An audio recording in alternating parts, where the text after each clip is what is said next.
Good evening and welcome. My name's Emma Jackson. I'm Head of Social Justice at Citizens Advice Scotland, and I am going to be your host this evening. We are delighted to have you here with us at this hustings held in partnership with our friends and colleagues at the Trussell. We are here this evening in the beautiful Leith Theatre in the heart of this community, a building that is now owned by this community. And hopefully one of the things that you're going to hear about as we move through the conversation this evening is the power of local communities. To help set the tone for the conversation that we're going to have tonight, I'm delighted to welcome to the stage Simon Rennie, who is Chair of the Citizens Advice Scotland Board. Simon, please join us.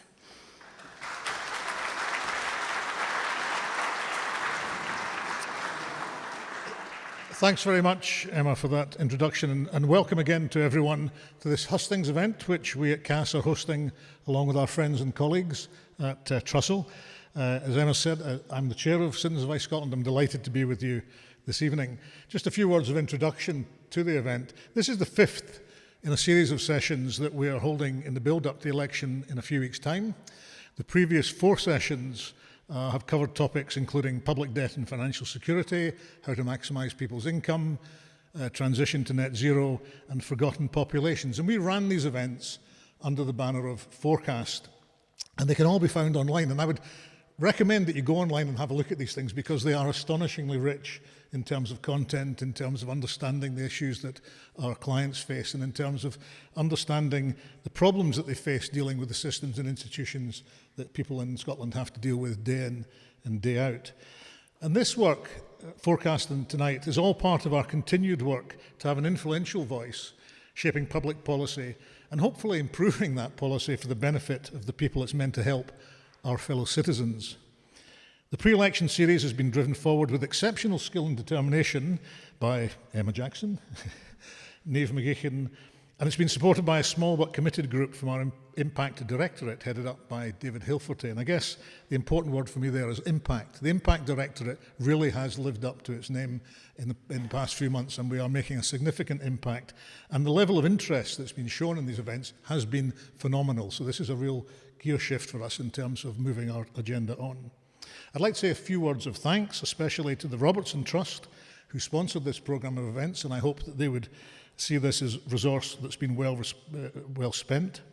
I'd like to thank CAS colleagues for pulling this together and to colleagues at Trussell for their help in all this. And I'd like to thank our 6 guests who will be joining us later and taking questions later on. But I think I'd like to thank primarily all the volunteers from both organisations that are in this room. Your input means a huge amount, and without your efforts, our whole collective effort would be hugely diminished, and our ethos and our culture would be significantly poorer. As 2 of the largest networked organisations in Scotland, with face-to-face services delivering whole family support to hundreds of thousands of people all across Scotland day in and day out, our teams, the people in this room, you people who are facing clients every day, know the devastating impact that poverty has on all of us. At CAS and at Trussell, there's a power and there's a purpose in what we do. This is life-changing stuff that we are involved in, and it is seriously important that we succeed in this.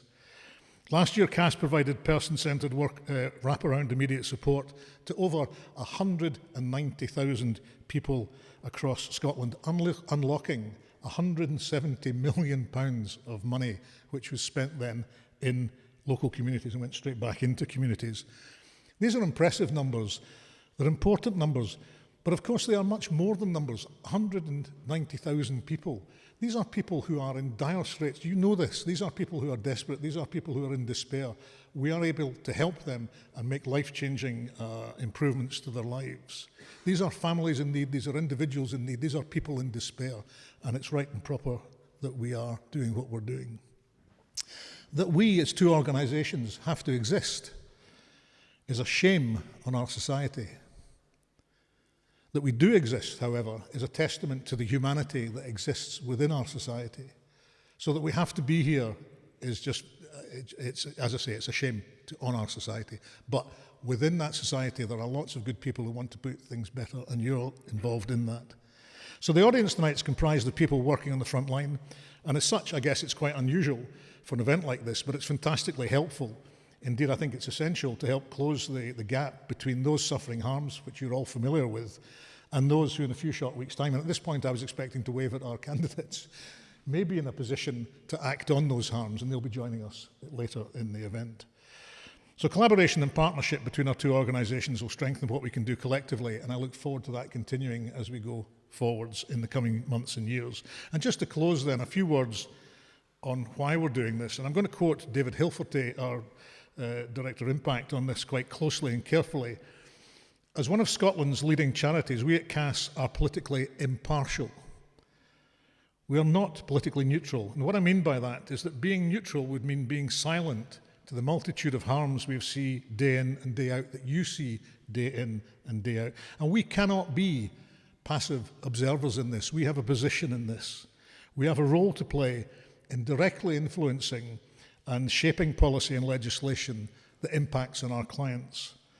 I believe it's a moral imperative. I think, indeed, it's a duty upon us that we speak up and we speak out wherever we can to improve public policy. This event, I hope, will enable us, will enable all of you to do just that. Thank you.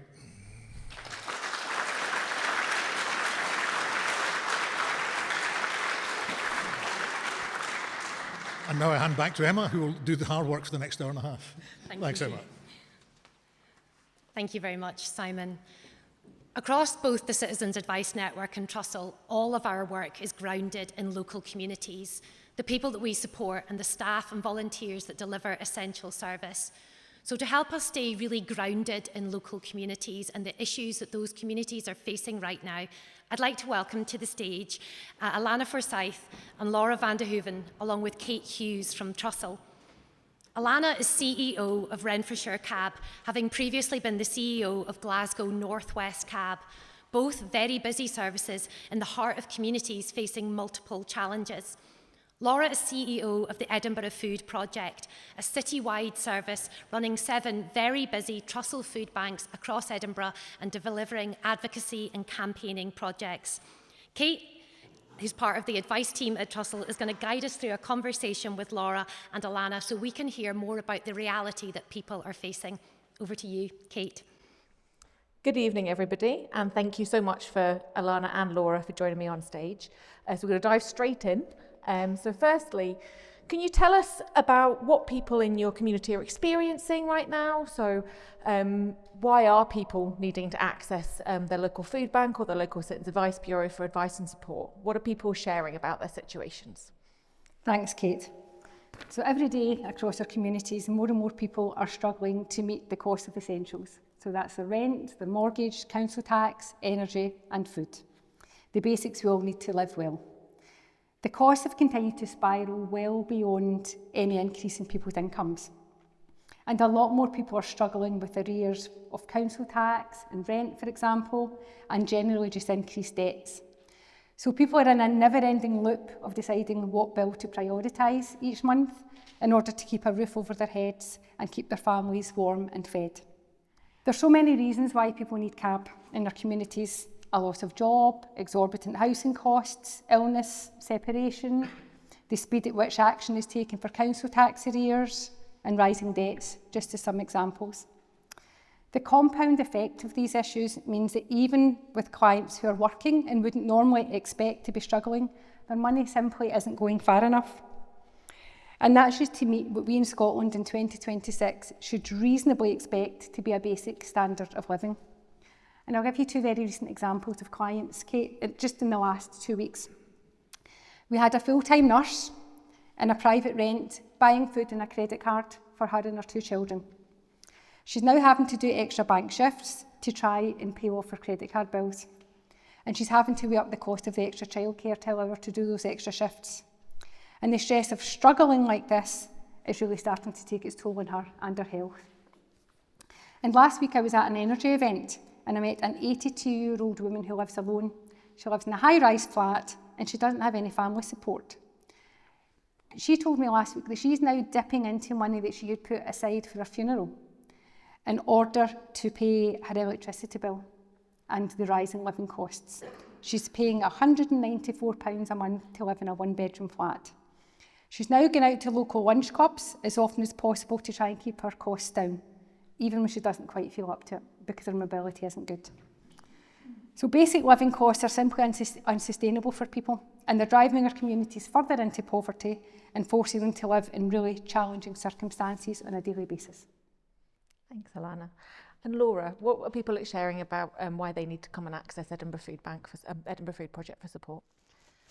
So people come to our food banks for lots of different reasons, but they can basically be summarised as either they've had a change in circumstances or they haven't had a change in circumstances. So like what I mean by that, we see a lot of people who something's happened, they've lost a partner or a job, or they've lost their health, and the social security system that should be there for them in those moments is really not very adequate. So, for example, I can think of a woman who's come to us because she was the carer for her partner for a very long time. He had a number of disabilities and health conditions, and as a couple, they were living on the benefits he was entitled to because of his illnesses and the benefits she was entitled to because she was his carer. And when he passed away, at that moment when you're bereaved, she was least emotionally capable to deal with those changes in her circumstances. But that was the very moment when her financial safety net was pulled out from underneath her. And so there was a huge impact for her mental health and her financial situation. Or somebody else who came to us because they were self-employed as a taxi driver, and then when they had a health crisis and they couldn't work anymore. And his relationship broke down around the same time. And we do see that people who are self-employed have very little income protection if they find they can't work anymore. And the safety net just doesn't work well enough for people in that situation. And he became homeless. And then there's the people whose circumstances just aren't changing, even though they might be known to services, people who are living in very persistent poverty and aren't really getting out of that. So I can think of somebody who had a very violent and abusive childhood, dealt with stuff no kid should have to deal with, got involved with alcohol and drugs at a very early age, partly as a coping mechanism to deal with those traumas. And before he was even an adult, he was living with addiction. So he became an adult who was in and out of prison, in and out of homelessness, and very much in and out of food banks. And he is well known to services in the city. It's not like he's under the radar. You know, there are lots of statutory and charitable services who are connected with him, but he is not getting the help that he really needs to address his situation and fundamentally move out of poverty and live as a better sort of life. And we see a lot of that in the food banks as well. So around 6% of all of the food that we distribute, about 30% of all of the food that we distribute goes to 6% of all of our clients. And these are people who are coming to us week after week, month after month, and maybe even year after year.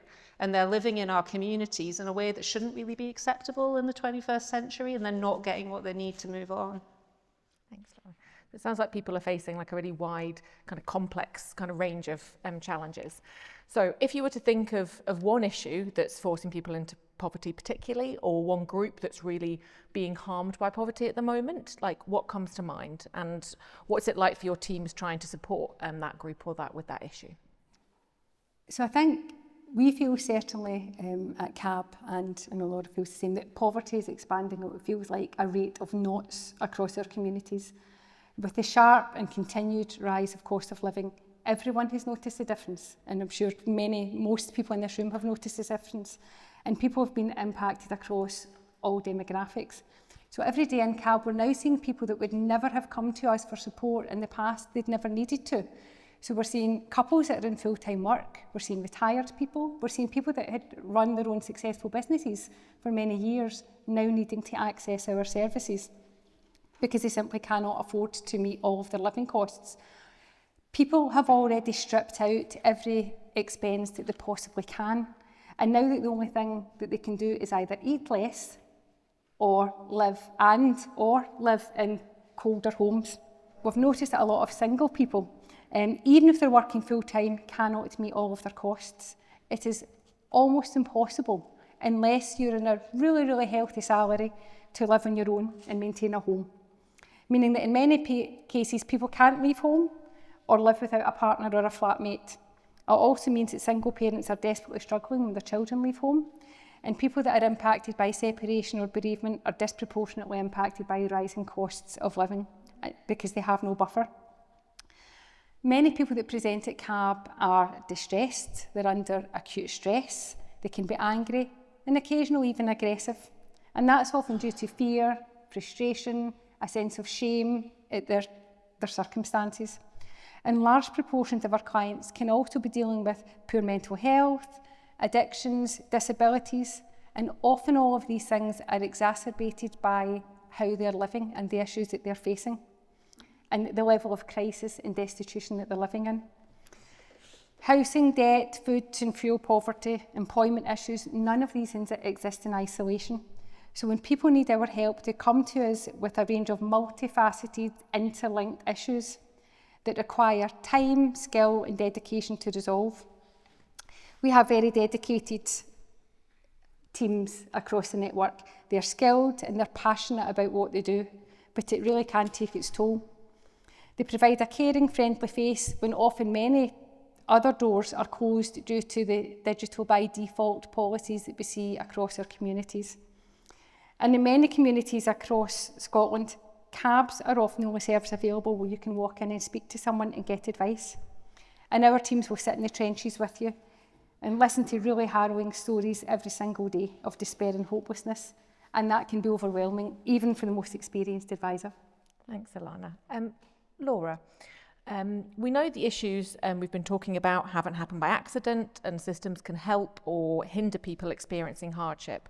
And we know that better systems and services can be built that will make a big difference. We're here tonight to hear from political parties about their vision for ending poverty in Scotland. What would be top of your list for them to do? So I think all parties need to recognise how important food is and how important nutrition is to health and the significant health inequalities that people experience in poverty fall prey to, and that food's really central to that. When we discuss the cost of living crisis, it's quite common to hear politicians rehearse the arguments about what the government should be doing in the energy markets, but it's much less common to hear from politicians about what they think the government at a kind of Scottish level or a UK level ought to be doing to protect consumers from rising food prices. And I think it's important that we do have that debate, especially considering the kind of geopolitical situation at the moment. And we've just got to make our social security system work better for people when they are in crisis. There's huge issues with the way the benefit system operates. Universal credit is a reserved issue, but there's huge problems, particularly with things like the 5-week wait for universal credit, the scale of sanctions, the fact it's digital by default, that food banks are handing out mobile phones to people because we know that they can't claim that income unless they have one. And the Scottish Parliament does have within its powers to mitigate that. The Scottish Parliament is choosing to mitigate the bedroom tax, but it's not currently choosing to mitigate the 5-week wait for universal credit, for example. So I would be really keen to hear from politicians about what they plan to do to strengthen the social security net so that it's there for us when we hit crisis. Thanks very much. Thank you so much for speaking to us, and I look forward to hearing from our candidates.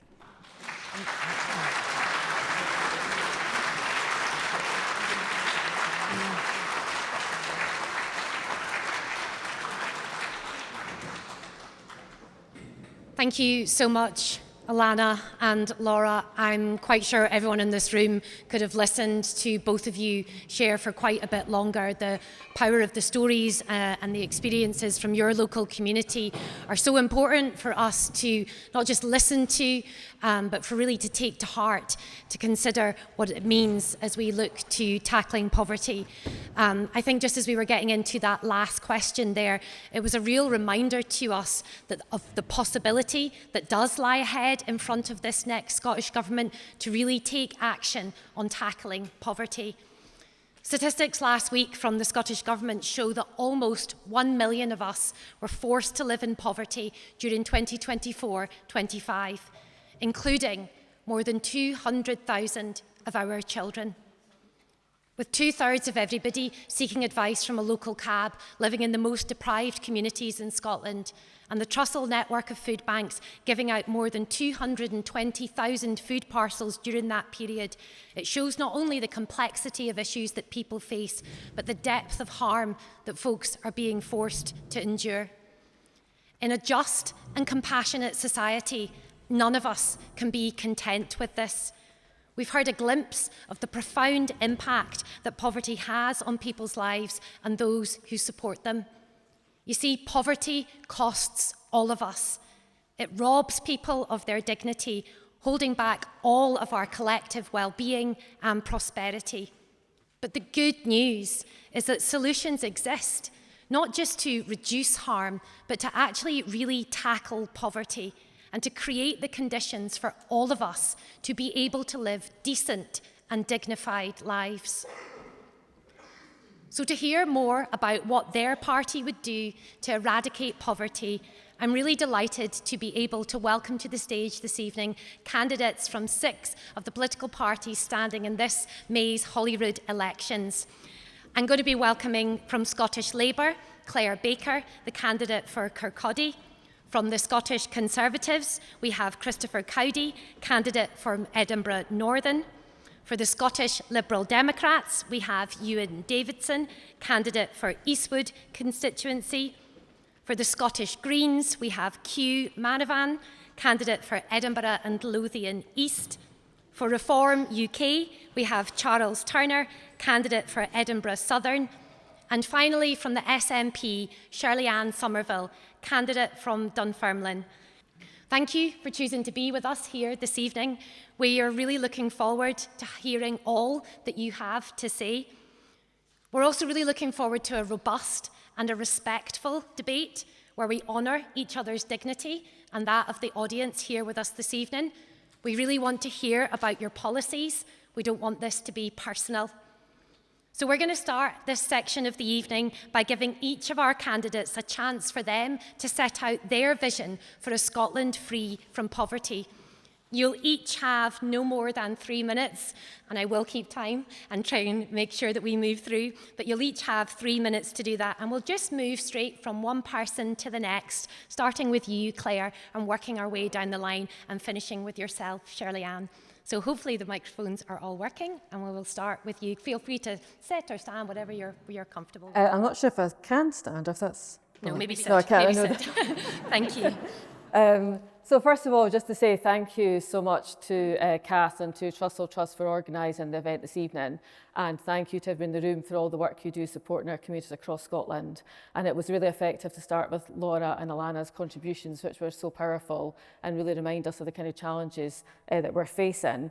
I first visited a food bank in Dundee because it was 2011 and there wasn't one in West Scotland and Fife, which is the region that I represent. And I was interested in food poverty and food issues, and I went up to Dundee.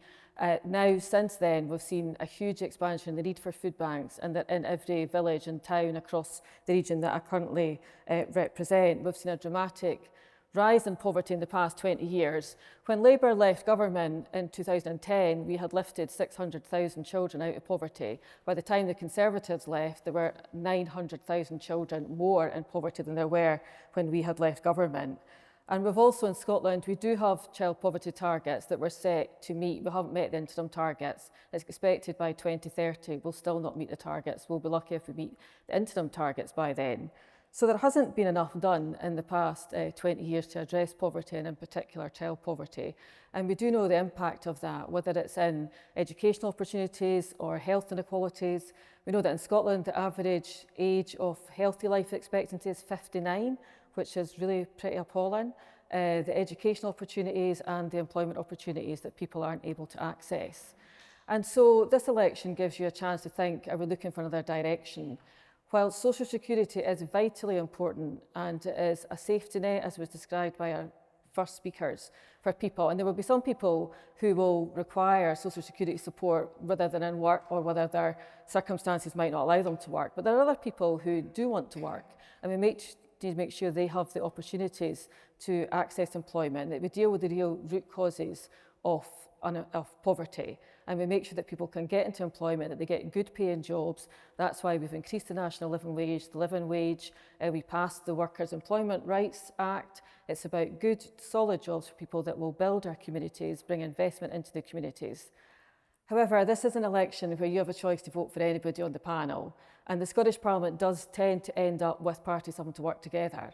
And I'm telling you to vote Labour tonight, or I'm asking you to vote Labour, but whatever the outcome of the Parliament is, all the parties here will have to work together to tackle poverty. As we heard from the first few speakers, it is multifaceted, it's complex, it will require the parties, whoever's in government, to work together if we're going to meet our child poverty targets and make Scotland a better place to live where everybody has opportunities. Thank you. So many thanks to CAS and to Trussell for inviting us along and organising this event. My name is Christopher Cowdy, as you've been told. I'm a councillor here in Edinburgh. I sit on the Education Committee and the Finance Committee, and I'm also on the board of Edinburgh Leisure. And I am standing in Edinburgh Northern, which is the next street along, on behalf of the Conservatives. One of the drivers for me getting involved in politics was to help people, to improve their lives, and helping people get out of and stay out of poverty has been one of the main goals, and it should be one of the main goals of anybody interested in societal improvement. Poverty remains a persistent challenge all over the world, and Scotland is no different. We've heard a couple of stats from CAS. Approximately 23% of children are living in relative poverty, 20% of working age adults, 15% of pensioners. We've had 200,000 food parcels being delivered. Ofgem reset the energy price cap as of today, £1,641, which has gone up by £73 more than when Labour first came to power. Between October and December, more than 3,000 people in Scotland needed fuel vouchers just to heat their homes or cook meals. So the question we've been asked to suggest tonight, or I have been, is what are the Conservatives going to do about that? Well, it probably won't surprise everybody to know that our policies are based on driving economic growth to create a strong environment for thriving businesses and well-paid jobs, to stop people falling into poverty and to try and get them out. Some of our pledges will be to turn the Scottish Government's £1 billion underspend into a £200 taxpayer dividend. We would make economic growth the #1 objective across all policy areas and embed it in Scottish Government decision making. We would introduce regeneration relief for areas with low economic activity. We would increase focus on skills and employment as part of public procurement policy. We would look at a new tax-free allowance to help the lowest paid, provide a £100 energy bill discount to every home in Scotland paid for from the ScotWind auctions. And with the housing crisis, we'd help build 80,000 affordable homes through cutting red tape, changing the planning system, and reducing costly building mandates. Sadly, the existence of poverty is a fact of life, but we should not be distracted from a focus of looking for ways to help those who need it most by combating poverty, and that should be one of the top priorities for every politician. Good evening, and thank you CAS and Trussell Trust for hosting tonight's discussion. If we're serious about eradicating poverty in Scotland, we have to start with a simple truth. Poverty is not inevitable, it's the result of political choices. After nearly 2 decades of SNP government, too many people are still being failed. I've seen that firsthand, both as a social worker and now as a councillor. I've sat with families who are doing everything right, but still can't make the numbers add up. I've worked with people navigating systems that are confusing, slow, and often overwhelming. And every week now, we're hearing from residents who are being pushed into crisis by housing, energy costs, or delays in getting the support they're entitled to. That's what poverty looks like today in Scotland. We're in a housing emergency. Homelessness is at record levels, and more than 10,000 children are in temporary accommodation. Too many people are trapped in cold, expensive homes or waiting far too long for somewhere safe and secure to live. At the same time, poverty and ill health go hand in hand. More than 800,000 people are on NHS waiting lists. More than 11,000 are waiting on social care assessments or packages. When care breaks down, people are left stranded in hospital, and unpaid carers are stretched to breaking point. For Scottish Liberal Democrats, tackling poverty can't just be about one payment or one policy. It has to be about dignity, prevention, and fixing the systems that trap people in hardship. That means building more homes, bringing empty homes back into use, and treating homelessness like the emergency it is. It means tackling energy poverty by insulating homes, cutting heating costs, and backing a social tariff. It means a social security system built on dignity and speed, not bureaucracy. Cutting the wait for universal credit, scrapping the bedroom tax, and making sure carers get the fair deal they deserve. It means recognising the enormous contribution that unpaid carers make to our society. And it means properly valuing paid care workers too, because you can't fix the NHS without fixing social care. And it means ending the normalisation of food banks. In a wealthy country, it shouldn't be a permanent part of our lives. The goal must be to end the need for them, with more cash for support that gives people dignity, flexibility and control. And above all, it means investing earlier in childcare, family support, youth work, mental health services, because poverty is not just about income, but it's about opportunity as well. So the choice is clear: more targets, more centralisation and more crisis management, or a different approach that tackles poverty at its roots. We have to choose the second. Thank you. No, thank you, everybody. I'm Q Manivanan. I am a lead candidate for the Greens in Edinburgh and East Lothian on the regional list. I am a queer Tamil immigrant who came to Scotland in 2021 from working class background. I'm a person with disabilities who has no recourse to public funds or access to the adult disability payments. I have been a union organizer and a gig workers organizer, among other things, over the past few years, and it's only been a year that I've been in the Greens. So if you have a disagreement with Greens policies, I probably might have some things to agree with you on there. But I think when we were a bit earlier, we had a question about what the biggest cause or threat to poverty is, and I think we missed. I mean, one of the big things that I know of back in India as well as here is the super rich, and they are parasites on society. They take money which should go to the poor. They take money that should go towards sustaining our housing. And on a week where Reform has just released an ad that says Scotland is choking, with a boat imagery with people crowded on it in Scotland, which doesn't have boat crossings and where immigration is a Westminster issue. I think it is my responsibility as an immigrant here to say that taxing the super rich is, as you know, with the Greens, one of our primary priorities. But the numbers released this week go further. 940,000 people in Scotland live in relative poverty after housing costs, 1 in 5 children. And poverty rates have barely moved in a decade. This is not a natural disaster, as many have said already. This is a political choice. Scotland is a wealthy country. So the top 2% of households hold as much wealth as the bottom 50% combined. I'm preaching to the choir here. Meanwhile, nearly 1 in 10 people live in very deep poverty. We know this. So which is why I joined the Scottish Greens, because I was proud of what they've achieved in Parliament. They won historic rent control legislation, which we're going to make sure is implemented, the first in the UK. We delivered free bus travels for under 22s and asylum seekers. We ended peak rail fares. We pushed climate and nature spending up to £4.9 billion a year. We forced the scrapping of arms exports to Israel. We are driving the expansion of free school meals in Scotland. And these might seem like separate different issues, but they are directly intersecting, because the money that one is spending on prosecuting peaceful activism at this point is money that should be spending on eradicating poverty. Tonight we're also here to speak of social security, of housing, of energy, advice services, of public debt and disability, among many others. On every single one of those issues, the Greens have bold costed and humane policies that have been implemented, not vague promises and certainly not scapegoating. So, and among other parties, we've also often heard a rhetoric of welfare dependency as someone who doesn't have access to public funds, and causes of immigration being a chokehold on our economy, being the reason why we can't eradicate poverty. Let me be clear, the cause of poverty in Scotland is not immigration, it's an economic system that channels wealth upward, and a Westminster government that has stripped billions from the social security safety net. The 2-child benefit cap, which we're very glad to see gone, and hopefully that's implemented. We pushed so many people into poverty year after year, and the fact that it took us so long to address that is a glaring admonishment. And we fought for that, Scotland fought for that.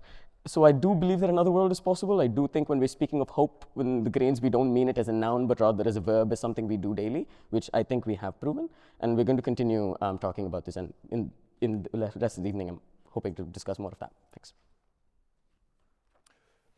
So my phone's back. Can you hear me? Okay.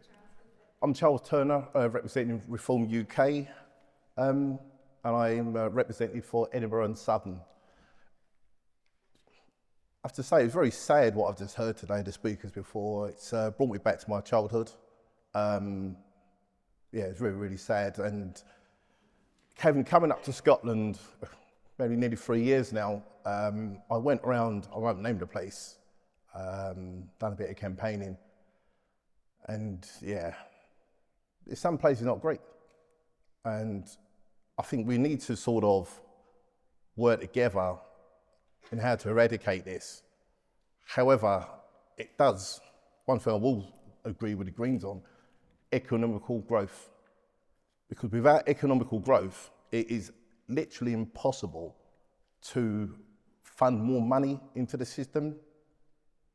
And at this current juncture, it's not going to happen. At this moment in time, the current government is taking £87 billion in tax, but is spending 120, which tells me there's a deficit. And what's going to happen further is going to get worse under the current regime. It's not going to get any better. So we need a change in direction, a change in course, a change in thinking.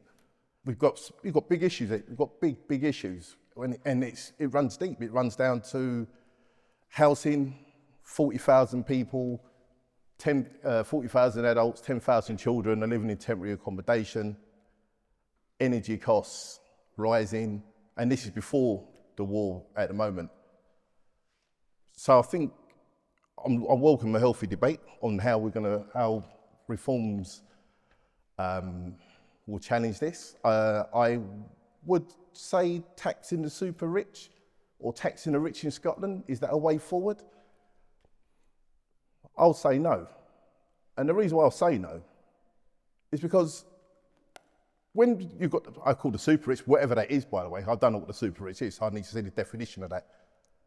But if the rich leave and take their tax out of the country, where does the money come from then? And don't forget, the rich, they can just get up and leave.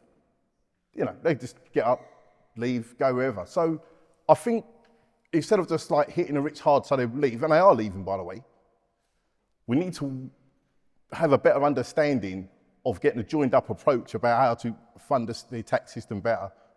Because what happens is, if they leave, where does the tax come from next? I'm afraid it's just going to come from us, even more.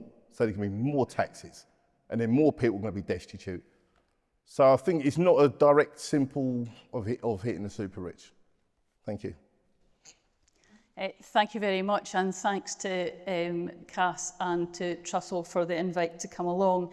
I've been delighted to work with both CAS and local citizens advice bureaus and Trussell through my time as Cabinet Secretary for Social Justice, and it's a real privilege to be able to come along tonight and represent the SNP. As many people will know, particularly given my position within the government, we were very, very keen to make sure that the Child Poverty Delivery Plan, which I published in March, really hit to try and ensure we were dealing with many of the issues, not just through social security, but through housing, through childcare, through transport. And I use the Child Poverty Delivery Plan as one example about how we recognise in the government that we need to use the powers that we have within the Scottish Parliament to support people. And our challenge is how best we can do that and how best we can support them, whether it's families with children or others. When we look at the impact we have managed to make with child poverty, we're seeing the policies for the Child Poverty Delivery Plan will keep 100,000 children out of poverty next year. Now, that's a significant change that we've made, but I do recognise that that does not go far enough, and one child that we have living in our communities is one child too many living in poverty. It's also very important that we look at the overall cost of living package, because it's not just families with children that are struggling, and we heard from Alana and Laura and Kate earlier on about how many people who never thought they would be in a position to be struggling, whether that through health changes, a change in income, a change in family circumstances, means that any of us could be in difficulty at any point. And that recognition is why the wider cost of living package is so important. Now, we've got the strongest cost of living package in the UK, and when the manifesto is published, we'll have more examples of how we want to be able to support people in Scotland. Some of the examples which we've done already, of course, are through the abolition of peak rail fares, through the work that we're doing to make bus travel cheaper as well. Over half the people in Scotland, the youngest, oldest or disabled, are already accessing concessionary fares. But it's also important we look at what we have within our social contract. We do have a progressive tax system in Scotland. I'm proud of that. I'm proud of the fact that we have £1.8 billion more coming into the Scottish Government to allow us to be able to support free prescriptions and the concessionary travel that I've mentioned and free tuition fees. It's an important part of that contract that we have with people. If we ask some to pay more, then what does everyone get back in return? It's also very important that we look, and I'll give one example of this given the times we have for our introductions, around childcare. Now, the SNP, when we've been in administration, has more than doubled childcare, and it is available to 3- and 4-year-olds and eligible twos. But we know we need to go further, and that's exactly why one of the announcements that has been made by the First Minister during the campaign is for childcare from 9 months to the end of primary 7 throughout the whole year. We recognise that that is an enormous cost to families, and we also recognise that it's one of the biggest barriers that particularly women face about going into employment. How do they balance that work between trying to get that extra shift, trying to get those extra hours, or trying to get into employment or college at all? I'm afraid I'm going to have to stop you there, so that's Shirley one Ann. example I'll give at this point. Thank you. Thank you to all of you for your opening reflections. Hopefully the audience is beginning to get a bit of an understanding of your party and your position. The people in this audience are solutions-focused folks. So I want to really encourage you, please don't repeat statistics that people in this audience know very well. We want to hear your solutions. What are the policies? What are you going to do? How are you going to do it? And how are you going to afford to be able to do that? We're going to move now into the next part of our evening, which is really hearing from you in the audience. Chance to dig into the issues that mean the most to both of our networks here gathered this evening. We've got just about an hour to do that, so I'm really hoping that we're going to get through as many questions as we possibly can, so encourage you to try to keep your answers and discussions brief, but we do want to hear the things that you want to reflect on that. So I believe our first question this evening is from Zahada, and the microphone will come to you, Zahada. Good evening, everybody, and thank you for your time to be here, and I'm grateful for the opportunity. Right now, we are not on target to meet the 2030 child poverty targets set by the Scottish Parliament, with 1 in 5 children living in poverty. What actions will you be taking to make sure we do not meet these targets and tackle child poverty? But do that in a way that means no one is left in poverty. Surely it's time to end poverty once and for all. Thank you very much, Zahada. We've heard earlier about the child poverty targets that belong to the whole Parliament, not just to the Scottish Government. So whether your party is elected into government or you individually become elected, you will be responsible for the 2030 child poverty targets. And as we've heard from Zahada and others speaking earlier, it's not just child poverty that this audience are very concerned with. Perhaps, Shirley Ann, we could start with yourselves. We know that at the moment we look like we're about 11 percentage points from hitting these targets. What actions will the SNP be taking if returned to government? Thanks. So I touched on some of the introductions and I won't repeat those ones. So I'll give another example of what we're very keen to see further expansion of, and that's whole family support. And basically what does that mean? It's around how do you ensure that when an individual needs support, they get that in their community, when they need it and where they need it, and that support gives them what they need. So we're not talking about a separate employability service, a separate social security service, an income maximisation project, whether it's run by CAS or someone else. And that individual needs to find their way through that complete quagmire of services that are out there. So some of the examples that I've seen working exceptionally well already is around what can be done in GPs and what can be done in education. There's further funds that are just out to tender at the moment, and whoever forms the next administration is more than welcome to pick up that package of tendering, which I was pleased to sign off before leaving government.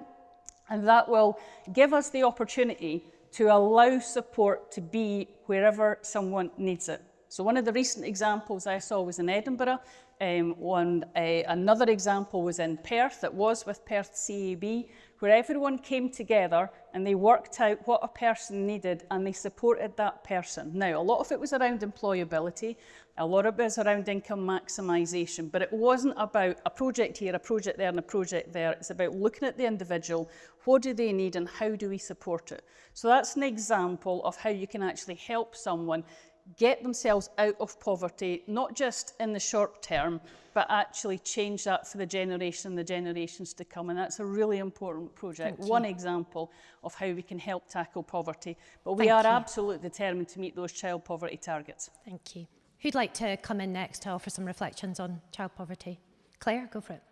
Thank you. I mean, the government might be determined to meet the targets, but we're not on course to do that. We're quite a way off it. And we have introduced the Scottish Child Payment, which is positive, and we support, but it's not shifted the figures in the kind of way we want to see it. We want to make sure that Social Security Scotland is a functioning, transparent, accessible organisation. It is more expensive to run than the DWP. Per head, the cost of Social Security is quite high, and we had a debate in the Parliament recently about the £150 million that came as the government had put aside for mitigation of the two-child cap. As the Labour Party has scrapped the two-child cap, this money was then up for grabs.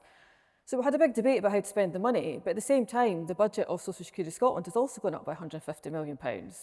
So I'd question whether we're spending money in the right place and whether enough is going to the front line. And we also need to deal with the underlying causes of poverty. And it's good that Shirley has talked about the models of whole family support. And we'd look at family nurture centres, which would be similar to the Sure Start centres that Labour had previously. So how do we support families out of poverty? Because the areas I represent and the area of the village I grew up in, you see generational poverty, where you grew up in a house where nobody works and you're relying on benefits. And to be a family that's relying on benefits often does require, I think if you're not experienced being on benefits, you don't appreciate how complicated it is and how much work it can be to get the package together that keeps your family afloat. And it becomes a way of life, and that becomes generational, and how do we break that? And one of the things they've done at a UK level for people with disabilities is once you move into work, you have a kind of time where you can try it and your benefits don't stop it, you don't come to a cliff edge. So how do we look at models? Can we do something like that in Scotland that makes a transition from people who are unemployed into employment and makes that transition and the loss of their benefits? How do you make that easier? How do you make it easier for people to move into employment? Thank you, Claire. Can I invite anyone else who'd like to? Christopher, please come in. Yeah, I will, and I want to start slightly by actually questioning a part of the premise of the question, which is about, and it actually is about the theme of tonight, the name of the theme of tonight, which is eradicating poverty. And I think I said at the beginning of my speech that poverty is a fact of life. And I'm going to push back a little bit against Mr. Rennie, something you said, which was that we should be ashamed of ourselves as a society with the levels of poverty we've got now.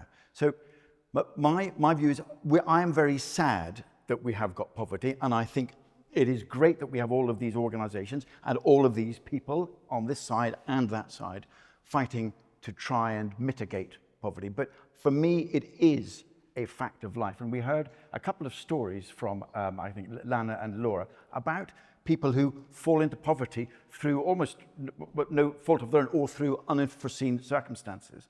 And one area could be, you could be fairly wealthy, but actually you're living in poverty because you're afflicted by addiction of drugs or gambling or alcohol. So for me, poverty is something that is around us all the time. Every, I think, country in the world has spent hundreds of years trying to find out a way of eradicating poverty. It cannot be done. So, on that, it is really about focusing on what do we do to try and mitigate it, to lessen it. And for me, I think tax is a big way forward. I think we need to reduce our tax, align Scottish tax with the rest of the UK, because what we're doing with the current tax system is penalising hard-working families and could be pushing them into poverty. So just to come in there, Christopher, just in terms of the actions then that the Scottish Conservatives would take, because as we remember, the child poverty targets are legally binding targets for the whole Parliament. So whether you do or don't agree that poverty can be eradicated, there is measures that must be taken to move towards those. So what policies would you be putting in place? So one policy is to align our tax system along with the rest of the UK, so that more families have got more money in their pockets and will not be pushed down into poverty. I think Ewan wants to come in there. I just want to push very strongly back against that. I don't think it's acceptable that a single child is living in poverty in the 21st century. That is appalling, frankly. Just to pick up on what we would like to do to tackle child poverty, we really welcome the introduction of the Scottish Child Payment and setting up a Social Security Scotland. But I think we really need to focus on making sure that it is a functional service. We've seen, for example, with carers support payments, there's now a longer wait for them than there is for carers allowance in the rest of the UK. That wasn't the system we were promised. That wasn't the dignity and the fast service that we were promised when Social Security was set up. So I think we need to make sure that it is a functioning organisation. We welcomed the final decision to abolish the two-child limit, finally, from the Labour government, but we need to see... Sorry, because this happens all the time. We did it within 2 years of government at a time where it was fiscally responsible to do it. And when you change your mind again... It takes 450,000 children out of poverty. It's the biggest reduction in child poverty in one single term of a parliament. Welcome it. We'll welcome the decision to finally do it. I don't think it's... You said it was going to be on day one, so... No, we never, actually, if you check our manifesto, we never said it would be on day one, and we did it at a time, but we did it at a time when it was fiscally responsible to do it, and it is now going to lift more children out of poverty than any other policy. I'm just glad it's finally happening. The question asked us, as well as focusing on child poverty, the premise was about tackling poverty for all of us. So perhaps from Q and from Charles, who we haven't yet heard from. I mean, this is it's a real deep-rooted issue, and it is no simple answer here, and it's going to take time. Child's in poverty, the likelihood the parents are in poverty. How do you get them out of that? Yes, we need to support them, but we need to give them a hand up, not a hand out. So, and once they're sort of in that circle of benefits, they're never going to really break it. So we need a task force, and that's what Reform UK want to do. We want to get a task force to work with parents to look how do we can get them up, whether it's further education, looking about getting better jobs. Again, the taxation thing is definitely one of the things that Reform UK want to do. Scotland has 6 tax bounds, and actually we want to reduce it to 3 like England, pay less tax, because the more tax less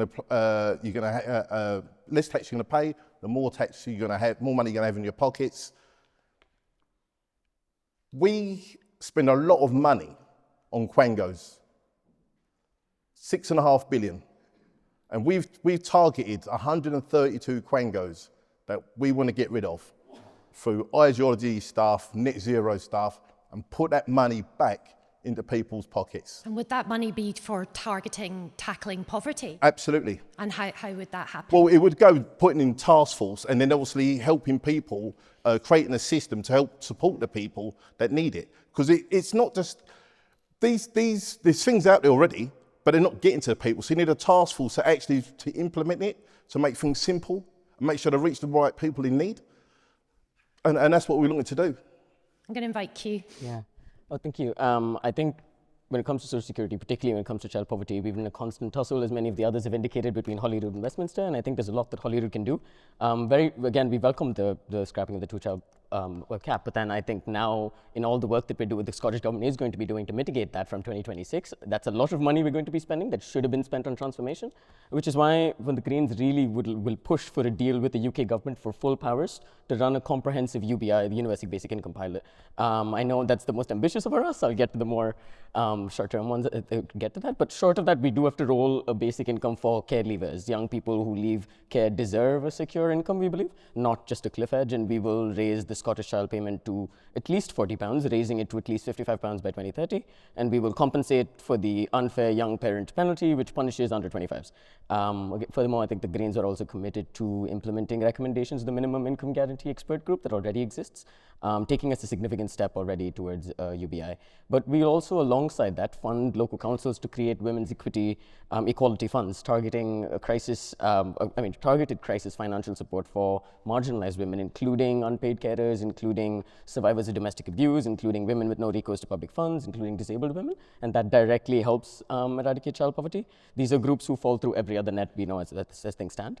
And the Greens also are committed to increasing the Best Starts guarantee and the Best Starts foods and expand the range of items that can be purchased through a prepayment card. Yeah. But as for where all of this money will come from, I don't really mind if Malcolm Offord leaves the UK because we tax him, but as long as his £1.6 million holiday home in Loch Lomond doesn't grow legs and walk off, I'm fine. Okay. Thank you. Okay.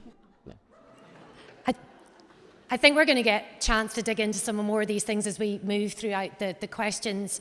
I think this is an audience that absolutely agrees that poverty levels can not only be reduced, but could be actually fully tackled and eradicated. It is systems and structures that cause poverty, and as much as they have been designed to cause harm, we can design them to enable all of us to live decent and dignified lives. I'm going to move us on to the...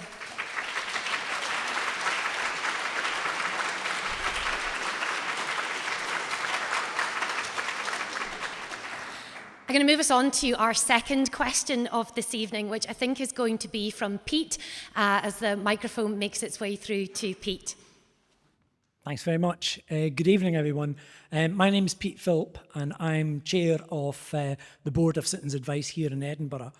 The context of my question is really that it was November 2023 that the City of Edinburgh Council declared a housing emergency. And the Scottish Government did the same 6 months later. But still, little, if any, progress has been made. And along with benefits and debt, housing is the other major reason clients visit our cabs every day. Home is the foundation of all our lives. And I would hope that the panel would agree that all of us should have a safe, secure and affordable home. However, as we remain in the grips of the housing emergency, this is out of reach for a growing number of people across Scotland, keeping people trapped in poverty. What will your party do to guarantee we all have a home and one we can afford to live in? Thank you very much, Pete. As we've already touched on there, we still remain in a housing emergency. A number of you have already mentioned that we have 10,000 children living within temporary accommodation. Across the Citizens Advice Network, the average rent arrears that's brought to a local cab is over £4,000 per person, and folks who are living in rural and island communities face some of the hardest housing challenges here in Scotland. So who would like to come in first and outline what they're going to do to tackle some of these? Charles, let's start with yourself. I mean, I've mentioned before, you know, this 40 homelessness is a record. 40,000 adults, 10,000 children in a temporary accommodation. Our party's been working with Shelter, and they agreed that we need about 15,000 homes over the next 5 years to be built, affordable homes. So that's what we were looking to do at Reform, but 15,000 homes, affordable homes every year. And what also empower the local authorities, because these things get tangled up in the locally, so we'll give the power to get tangled up. So we need to obviously empower the local authorities to make sure these homes get built. You know, it's something we've really looked at, so that's what we were looking to do. Building more social homes. 15,000 a year, affordable homes. Who'd like to come in next? Christopher, and then I'll take you next, Claire. So I think I mentioned in my opening piece that we would be looking to build 80,000 affordable homes. And in order to try and get more, inspire more building, we would really need to improve planning system, get the costs down as well, and cut red tape. So property developer friends of mine are saying that one of the biggest issues that they have is the cost of building. which, just like the cost of living, there have been huge inflation pressures on the cost of building. Any single obstacle that we put in their way is another obstacle to stop them building. So we need to try and remove obstacles, make life as easy as we can for them. Part of that, we were speaking about political decisions. One of the decisions that we have made is to increase building standards, building controls, in order to try and mitigate net zero. That is holding back building. And I think by relaxing those, we'll be able to inspire a little bit of building. Rent controls is a problem. Paradoxically, rent controls have not really helped people in the housing crisis. It has done two things. One is it has discouraged institutional investors who were looking around in Scotland for build to rent. They have moved away because they are very concerned about the prospect of rent controls and how that would affect their returns. And also we've seen problems with rent controls where landlords, once they have taken back their flat, have artificially increased rents higher than expected because they know once a tenant is in there, they won't be able to increase the rents like they used to. So can I ask, Christopher, what would be some of your solutions then, if those are the problems? You've heard me describe that households are on average facing £4,000 of rent arrears. What would be the solutions there? Well, so remove rent controls, ease planning regulations, ease building regulations as well. Okay, thank you. Claire, I think you wanted to come in next. Yeah, I mean, the key issue here is we desperately need to build more homes in Scotland. And if the Scottish Government had kept pace with Labour's former house building programmes, we would have had 90,000 more homes already. But we are behind in that, and we need to see more investment into housing. We are committed to 125,000 houses in the next Parliament. 20,000 of them at least would be mid-term rents. And in terms of planning, we do see blockages in the planning system. We don't have enough planners, we need more planners, and we would create a central system of planning expertise that would help the planning process to move quicker. We'd also replicate the model of the Scottish Investment Bank and set up an investment bank that's specifically to deal with housing and make sure we can get resources there. But part of it, I wouldn't agree that we need to remove net zero regulations around housing. The UK government has, I think, recently announced that all new builds, I think, from 2030 will have to have heat pumps and solar panels. And that might put up the initial cost of building the house, but it makes houses that are cheaper for people to live in, that they can afford the energy, they can heat their homes, better homes that last longer. And we need to make that balance between the cost of building the home and actually building homes for the future that people want to live in, and ultimately brings down their living cost of being in those homes. But home building and house building really needs to be a priority of the next Parliament. I think that we haven't seen the same pace that we needed to see. And it's maybe we need more variety in housing. In Fife, we have care villages that were created by the Fife Labour Council, and that creates villages where you've got a care home, you've got accessible housing, they're all in one site. So we need to make sure we have a variety of different kind of housing available. I'm going to let you come back in briefly, Christopher, and then to Shirley Ann. I want to very briefly come back on the cost of construction. So I'm on the Finance Committee in Edinburgh, and very specifically I asked for a report that showed how much more expensive net zero construction is to standard construction. And for example, to build a block of council flats, option A, ground source heat pump, which is low on carbon, or a traditional gas boiler. Gas boiler, £250,000, ground source heat pump, over £1 million, with no savings in the cost of running it. So there are significant costs there and issues that we can improve on.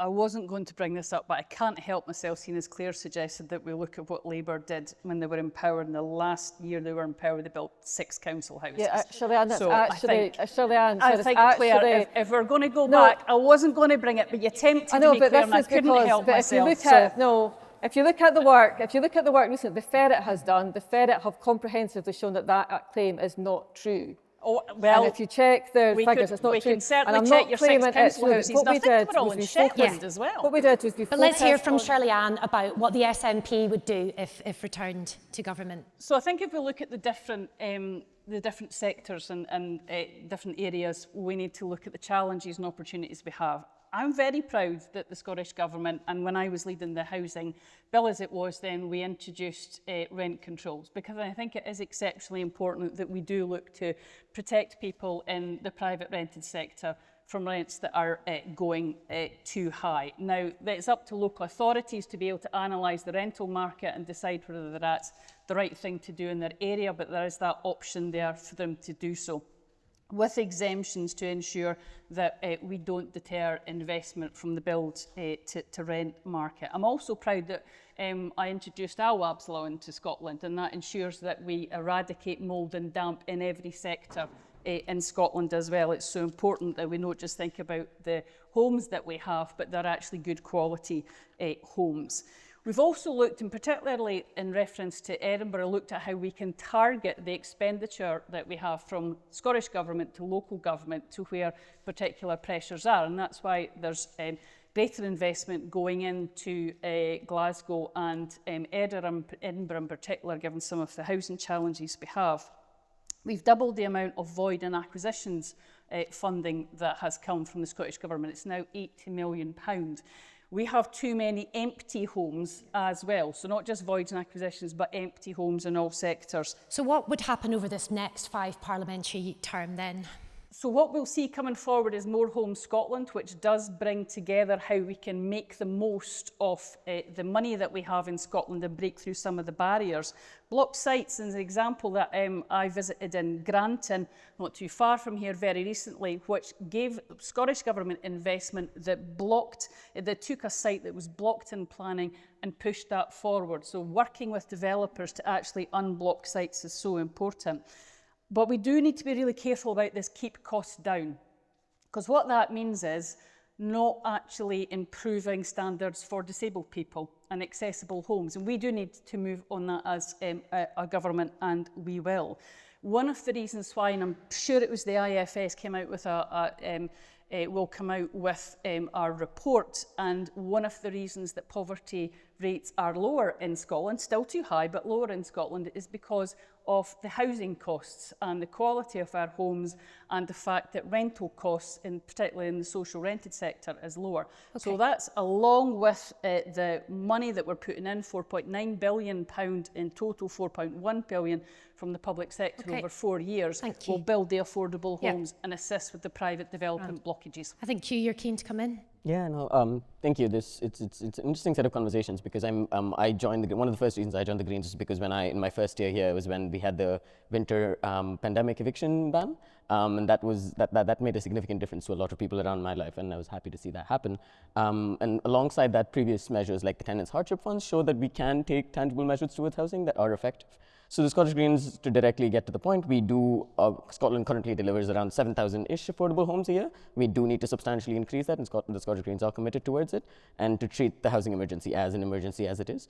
We will one of our key policy aspects is working with disabled people's organisations to keep them involved in planning all new public and private infrastructure, housing, public building, transport, and public spaces, so that they meet inclusive design standards from the get-go. But also, when it comes to rent controls, we haven't yet implemented them. So all of the harms that are supposedly being projected are projected harms. So we will stand by the rent controls, and should there be evidence that says that there is significant harm, that's what Parliament's there for. We adapt. We make sure that there are modifications so that we move forward. But to just conclude very quickly, I think beyond the direct housing interventions themselves, we also need to be sure about the structural causes that make housing so difficult, and how that disproportionately affects Gypsy and Roma people, migrants, women, disabled people, and more. And the only way we can directly address that is through a human rights bill that makes their housing a part of Scots law and not just an option. And finally, Ewan, to invite yourself. Thank you. So we reckon we need at least 25,000 homes a year over the next Parliament. And one of the most important ways we see we can do that is funding local government properly. Over the last decade, we've seen a consistent cut in local government funding overall. And that's having a huge impact on the housing crisis. We see it both Christopher and our councillors here in Edinburgh, we see the realities of the housing emergency every day. We need to have our councils building again. If we can fund our councils properly, that will speed the planning process up and allow them to recruit more planners so that we can get these sites moving. The dozens of sites in this city that we have sitting ready to go but haven't got the permission that they need. We also need planning reform. We want to see key worker housing decided locally and brought into local plans to develop those sites. And I also agree about empty homes as a huge priority. We want to create a Help to Innovate fund to bring these homes back into the market. So. Thank you very much. I'm going to shift gear and move us on to another question from our audience, which I believe Grace is going to ask our next question. Hi there. My name's Grace. I'm from East Renfrewshire Citizens Advice Bureau, and I just want to say, first of all, thanks to all the candidates for coming to speak about these issues that we, all see in the bureaus and at Citizens Advice and Trussell. I am a Roots Out of Crisis caseworker, so it's working closely with Trussell and clients that use food banks and are essentially living in sustained periods of crisis. I think that over the last few years, we're seeing clients look to Citizens Advice for expert advice and free advice, which is essential to changing lives and getting people and families out of poverty.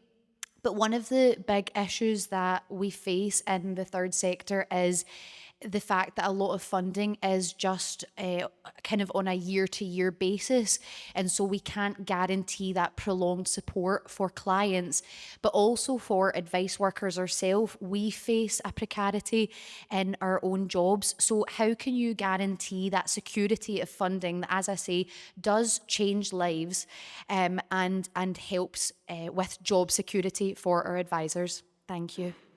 Thank you, Grace. We know from polling that 9 out of 10 people in Scotland think that face-to-face advice is really important.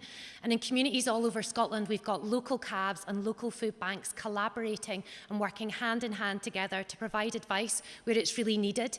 And just at the start of this year, the Poverty and Inequality Commission recently described advice services as an essential part of Scotland's anti-poverty infrastructure. Yet, as you've heard from Grace, advice services are under more pressure than ever. What are some of your policy intentions and actions in relation to advice services? And happy to start with maybe Ewan or Q, if you're happy to. Yeah, I completely agree. I think we need to move to multi-year funding settlements. It's so crucial for organisations' ability to plan, retain staff, and invest in expanding the services, because we know that demand is growing. I'd also say, I'll go back to, I'll sound a wee bit like a broken record, I'm afraid, this, but local government funding is really important when we're talking about this as well. Here in Edinburgh, the advice shop's one of the most important access points for advice services. It's often the point that people go to first and then get referred on to Citizens Advice or the local parliamentarians or whatever. So I think giving councils the certainty that they can continue to fund those services is really important as well. Thank you. Q, Yeah, I agree with that. I think I think Citizens Advice Scotland and Trussell and other groups that exist right now are doing extraordinary work, but we are all in agreement that this should not entirely only lie upon third sector organizations, and it's the need for these services itself is an indictment of the system, the way I see it. People shouldn't need a food bank or advice system, but they do, and that is the reality that we're working with. Where the need exists, these services must be properly funded, and they need to be embedded in the communities that we're working with and make sure they're adequately looped into consultation systems is where I'll start with. So the Greens support community wealth building services in communities available to all, free of charge to all users. We support increased and sustainable funding for third sector advice organizations, not short-term grants that leave organizations unable to plan and flailing in times of crisis. We oppose outsourcing advice services to profit-driven companies who have no stake in communities. So at the end of the day, without good quality advice, people can't access social security, housing, disability benefits, or debt relief, and we know that. And I think cutting advice services is cutting people off from their rights, and that's where we stand. Yeah. Who would like to come in next? Yep. So one of the things I really hate doing is saying I agree with Ewan, but we do sit on the Education Committee together, and this is something that we have discussed a lot. So number one, yes, more funding or fairer funding for local authorities. Multi-year funding is very important. We have just gone through a whole discussion within Edinburgh about trying to reorganise our third-party grants schemes. We're going through it at the moment, and it is really all about core multi-year funding. So one of the first things that I did when I was elected as a councillor in 2022 was to go to various charities to present myself and said, here I am newly elected, what can I do for you? By the way, don't ask for any more money because there is no more money. But what was interesting was each one of them said, well, if we could just get more secure funding, so the same amount of money, but if you could just guarantee it, instead of 1 year, 3 years, and then renew it every 2 years, so we always have at least 1 year to go. Particularly with, going back to children, particularly with children's services, when supporting vulnerable or fragile families or children's environments is so very important. And when I started off asking the questions of, and I would say other senior councillors, they said, no, we can't do that because our budgets are just set yearly. And it put me on a bit of a back foot.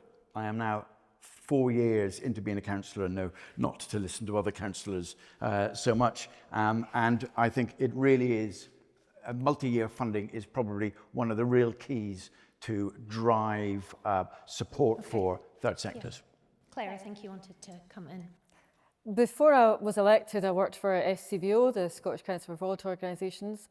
That's almost 20 years ago. At the time, we were asking for multi-year funding, and the sector's still asking for multi-year funding. And we've had pilots, but we've not really delivered on it. In Wales, they have the voluntary sector on a statutory footing, and that's what we would do, put the sector on a statutory footing and make sure that multi-year funding is delivered. And as has previously been said, sometimes it's not actually about the amount of money, it's about the certainty, and you can employ people and you can give a continuous service to the people that you're supporting. We'd also look at Consumer Scotland, and we've already said this publicly. We think it's a body that is repeating work that's already done. We don't think it's a net. We think it's a body where the money that's spent there would be better spent on frontline. So we wouldn't continue with Consumer Scotland, and would move that money into frontline services and make sure they're properly resourced. Charles, Shirley-Ann? Yeah, I mean, sorry. No. I mean, a lot of these questions, they dovetail each other. I'm going to go back to what I said previously. There's a deeper issue here, a real deep issue. And I'm not going to sit here and say, I think things are going to get better under the current regime, because I don't believe they are. The current regime's been there 19 years.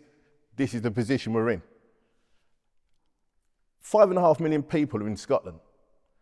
You've got 3.5 at working, between 16 and 64 that are working. Out of 3.5 million, you've almost got 1 million that are not working for one reason or another. Disabilities, off sick, and there's all sorts of reasons. So there's an issue there that really needs a lot of focus on. There's another issue at school. 700,000 kids at school age. You've got 223,000 not attending school regularly. It's almost a third. And you can see a cycle. I mean, I look at things in my consultancy head. I see a cycle developing. And for me, it's about how we're going to break that cycle. And just be saying, like, wanting more money, there's a point where there is no money. I mean, the minister's there. There's only so much money in the pot you can spend. So there's a lot of core issues that need to be looked at here, rather than just looking at getting rid of poverty. It's a deeper issue which needs really drilling down into why are children not going to school, why are not people going to work, and why, for all sorts of reasons, trying to get people into welfare. As I said, I'm like trying to give families a hand up, not a handout. So could you help us, Charles, understand what would be some of Reform's policies in this space around exactly. advice? Because as you were mentioning there about those who work and are out of work, we know that actually a third of people in receipt of universal credit are actually working. That's right. And advice services provide that essential role to help people to access it. What would be the policies for Reform around about advice? The tax cuts definitely will help. Help us understand how tax cuts are going to help the advice sector. Well, it will, because what happens is, if you tax cuts, it's an ecosystem, okay? You make tax cuts, people more money in their pocket, people spend more money then actually comes back to the Treasury. So the government actually gets more money. And then that actually can help support people further. I mean, people don't, they see if you cut tax and, no, if you cut tax, people do have more money to spend. People have more money to spend, people then, businesses grow, it's just a natural ecosystem. Okay, thank you. Charlie Ann. Thanks. So, the majority of taxpayers in Scotland pay less tax than they do in the rest of the UK, but what we do ask is for those minority that are on the higher bands to pay that little bit more, and that's how we get the £1.8 billion that is additional.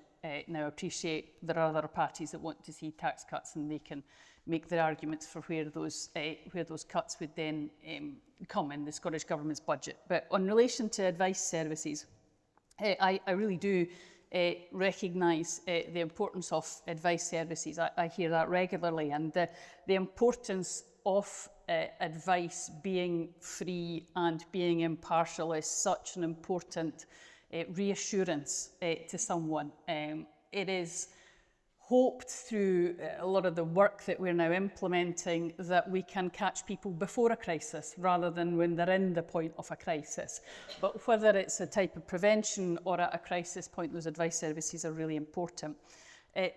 This financial year that's just about to start, we were able to announce multi-year funding for the majority of funded providers from the Scottish Government to advice services, and that was an important recognition of the points that have been made around the reassurance and a bit of knowledge about what at least one other year will look like for it. I would push back again on whether the amount isn't a problem, because one of the things that I've heard a great deal from all of the third sector is the impact that employers' national insurance contributions going up made to advice services and others.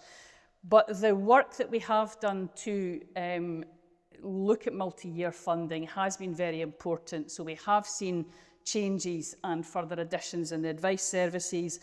I was pleased also to sign off multi-year funding for many disabled people's organisations which hadn't been in place before, and also pleased to sign off some multi-year funding for the Delivering Equally Safe that helps support violence against women and girls organisations. In general, I've been very pleased to work with the SCVO and have said to the SCVO that we're very keen, if we're elected in the new administration, to work with them on their principles for a partnership with government. So we do look at, it's not just fairer funding, it's around tendering and procurement. Don't just bring the third sector in at the end and get them to tender for something, get them in at the start to shape a service, to actually be able to say what's right for a community. So that partnership with SCVO and with the third sector in general is an important way that we embed not just fairer funding, but other aspects as well. Yeah. I'm sure this audience will be waiting for manifestos to come out in the next week, and it'll be something of real interest for people. I am going to move us on, Christopher, because I've got a few more questions, and it's really important we get to hear from the audience as much as we get to hear from yourselves this evening. I'm going to move on. I'm going to turn now to our fourth question of this evening, which I believe is from Fergal. Yeah, there we are. Thanks. Hello, everyone. My name's Fergal from Glasgow Northwest CAB. Events in the Middle East are the latest escalation in a never-ending cost of living emergency. While the news cycles move on from crisis to crisis, the people supported every day by my colleagues in this room can't move on. They remain trapped in situations that can feel impossible to escape. What must we do differently in the next Parliament to move beyond mitigation and instead deliver lasting systems change that genuinely improves living standards? Yeah, thank you.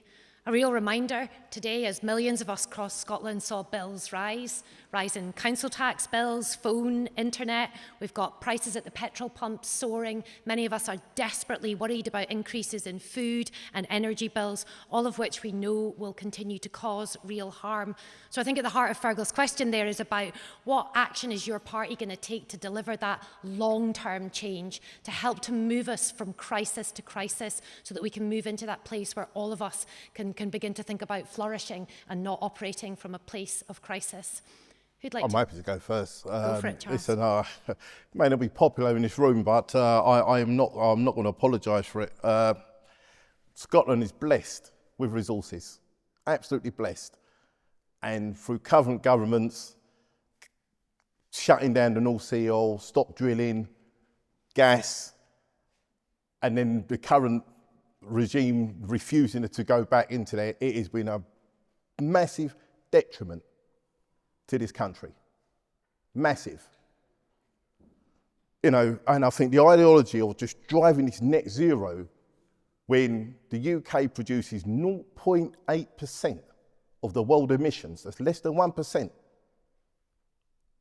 People have stopped earning, money stops coming in, bills are going higher, we've got no control. And here we are.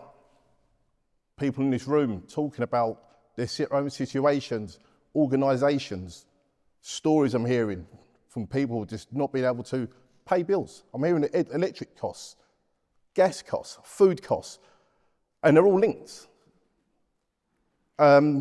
It's crazy what we've done to ourselves. It really, really is. The Earth's been here 4.5 billion years and it's going to outlast us all. I promise you that. 4.5 billion years. And we've gone on this mad trajectory of trying to drive net zero, which no other target's been hit. That target won't get hit in 2050 either. And all it's done is made us poorer. So what are some of the solutions and we're going to reverse the net zero. Absolutely, we're going to get rid of the net zero, scrap it. Absolutely scrap the net zero. You know, get rid of these subsidies, these quangos, return the facilities and wealth back to Scotland. And that is what Reform want to do. We want to return wealth back to Scotland. And it seems that everyone here, this is what you want. Some people want the rich to be apologise for being rich. It's not about being rich. We want Scotland to be healthy and wealthy. That's what Reform want to do. Thank you. I think perhaps maybe many people in this room would argue that climate justice and social justice are two sides of the same coin, but we'll maybe get to that as we hear from some of the other panel here. Who would like to come in next? I'm going to go Claire. Would you like to? Yeah. The thing is, you can reverse net zero policies, but you can't reverse climate change, and that's a reality of what's happening across the world. And as you say, it has an impact not only in Scotland, but in other nations around the world.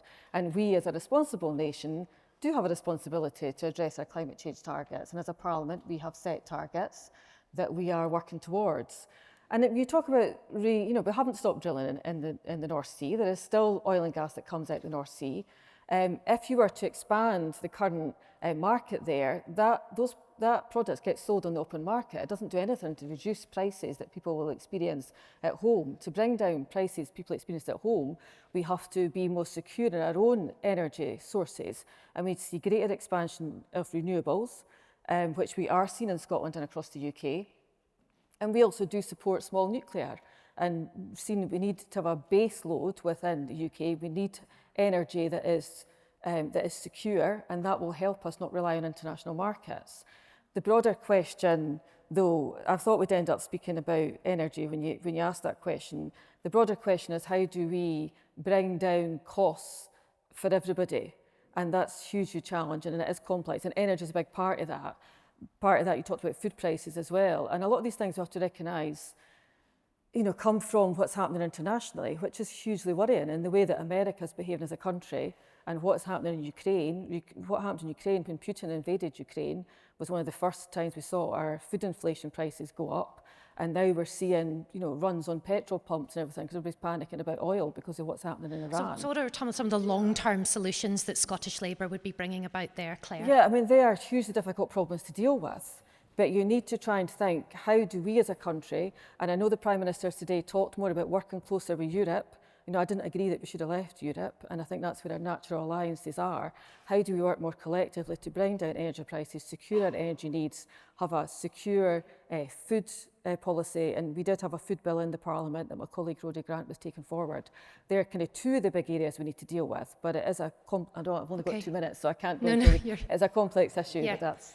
I'll open it up to the others who would like to speak, and remind us that at the heart of the question we were looking to hear those long-term solutions that are going to bring that lasting change. So Christopher, what would we expect to see from the Scottish Conservatives? So I'm going to start by saying, actually, I hate doing this as well, but actually I agree with a lot of what has been said by both of the candidates earlier on. Energy is the key, I think, to long-term prosperity and long-term combating of poverty.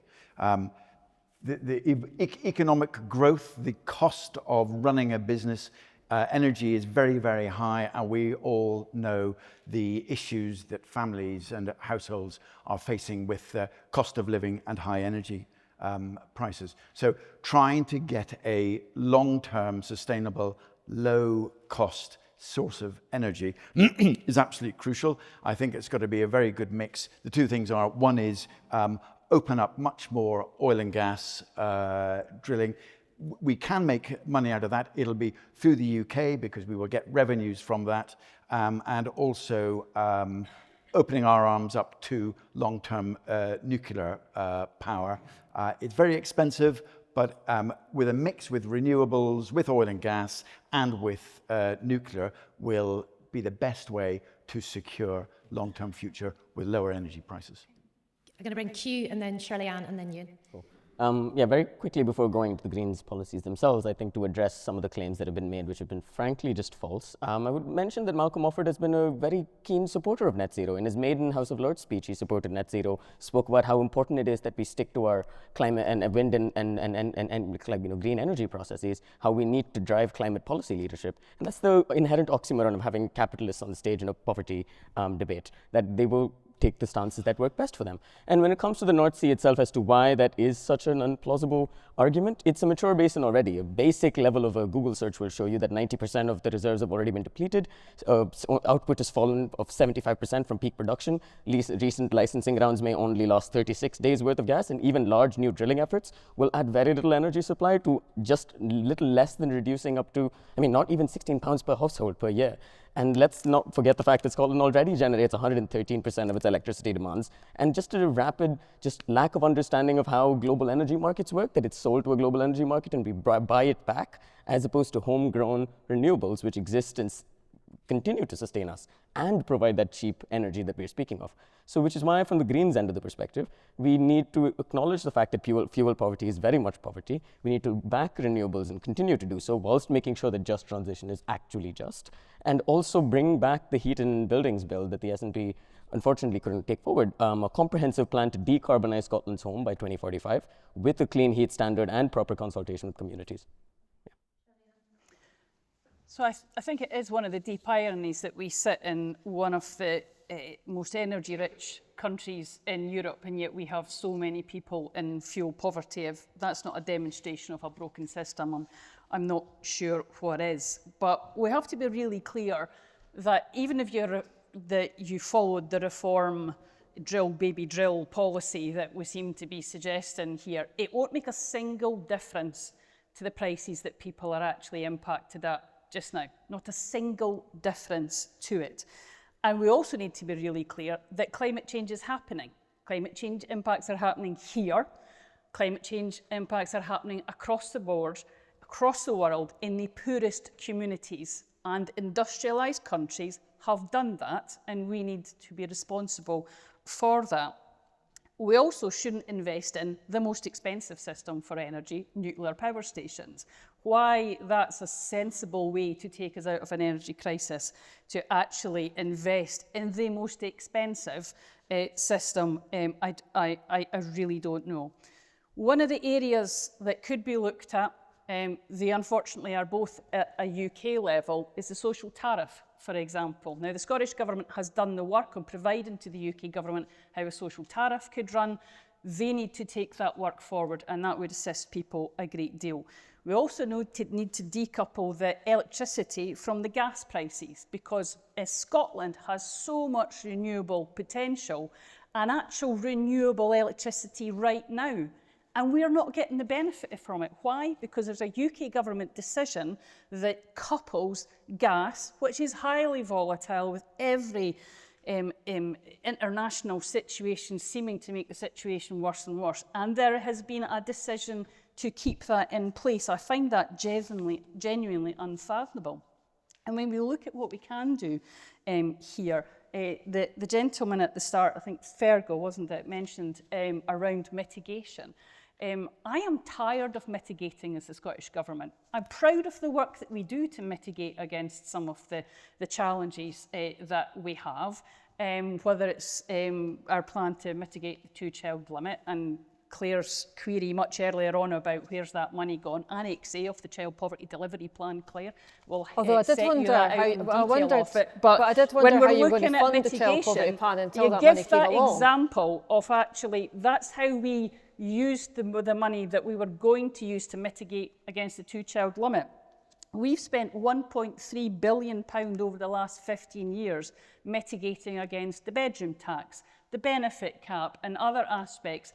Now, I'm sure we might have different ideas about how we'd want to spend that money going forward, but I'm sure we could think of better ways to spend that, to invest in people that are genuinely struggling with the cost of living crisis and with energy prices. And I do fear that the Prime Minister is sleepwalking into another cost of living disaster when we see Ireland already having a package, Spain having a package, many European countries coming forward with packages about how to deal with the current situation, and we have not yet seen that. All we've seen is £35 per household for those that are in heating oil. Okay. That's the benefit so far, and we need to see much more. Thank you.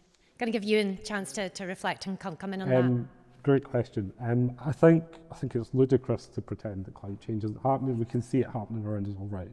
And I think the reality is, even if we invest as much as we can, and we should, in renewables and in clean heating sources, we're going to see volatile energy costs over the next decades. So I think your question was about long-term solutions. We want to see an emergency home insulation programme so that we can protect households from those that volatility and target that at low-income households. We also want to accelerate the rollout of heat pumps and district heating, which also can mitigate some of that volatility. And I think on the wider point, it's not just energy costs, as you said, it's that wider economic stability. And the best thing we can do for that is rebuild a relationship with Europe. The more integrated we are in a wider trading bloc, in a wider economic zone, the more protection we have from that. And the fact that the UK government's not even taking the most basic steps to rebuild that relationship through a customs union or a youth mobility scheme to get us back in the door is appalling, and it's leaving us exposed to inflation and the economic shocks that we've seen. Thank you. I think it's important I make this very clear to everybody here. We need to be very quick, Charles, because time is against us. I am not denying climate change is happening, but climate change has always happened. It's happened before humans even got on this earth. I just want to make it clear. Okay. I am not saying climate change is not happening. It's always happened. That's why I said the Earth's been here for 4.5 billion years. Thank you. Thanks. Thank you. And you and I will come to you first for what I think is probably going to be our last question, because I know you didn't get a lot of opportunity. I would think what will unfortunately be our last question is probably going to come from Audrey, which I think you're over there. Hello, my name's Audrey Glenn, and I live in Dundee. And my question for tonight is, disabled people experience some of the worst of poverty, and the links between poverty and ill health are well known. More than 2/3 of people who need to access a food bank or CAB have a disability or long-term health condition. What action will you take to not only prevent disabled people turning to their local food bank or CAB at the point of crisis, but to enable disabled people to live decent and dignified lives free from poverty? Thank you, Audrey. Such an important question that many people in this room are deeply familiar with the issues that disabled people face. Time is against us, so I do need your answers to be brief. But we'll start with yourself, Ewan, about what would the Scottish Liberal Democrats be doing here? Thank you very much for the question. I think the best thing we can do to stop people being dependent on food banks and dependent on crisis support is reducing that waiting time at the start of access to benefits. We've committed, we present the UK government with a costed plan of reducing the wait for universal credit from 5 weeks to 5 days. That would stop people falling at the hands of loan sharks and payday loan companies and piling debt onto themselves that way. We also, I think I highlighted earlier, the fact that we now have longer waits for carer support payments here in Scotland than the rest of the UK for care benefits. That is adding more and more pressure on disabled households. That cannot be acceptable, and the Scottish Government needs to take action on that urgently. Yeah. Who'd like to come in next? Shelley-Ann? Yeah, go for it. So this is a wee bit frustrating because it's before the manifesto is published, so I can't go into details, Audrey, but what I'm going to talk about is principles that hopefully helps me through the fact that we can't give some of the detailed policies. Social security is something that I'm exceptionally proud of how we've delivered that in Scotland, because we've shown that we can deliver a humane, fair system, but a robust system. And we hear many people in other parties criticising the money that's spent on social security and saying that they will cut that, particularly for disabled people. And that's happening already within the reserve system with UC, but there's also suggestions that it would be cut. And we've said all the way along, and we saw that when the UK government were looking to make changes to PIP, that we would not do that. So part of the challenge and my frustration is we've got to fight to keep a hold of what we've got, because others seem to be challenging the idea that social security is an investment in people. It's your human right, if you're entitled to something, to be supported to actually get that support. And I think we need to be really careful about just the general discourse in politics just now about the other rings. The folk that are nae in work, the folk that are on benefits, the folk that are disabled, the immigrants, everybody else's problems are getting blamed on others.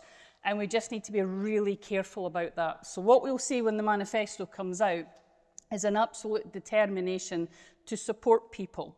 And that includes disabled people. One of the other ways that we need to do that is to make sure that if a disabled person is able to work, then we support them into that.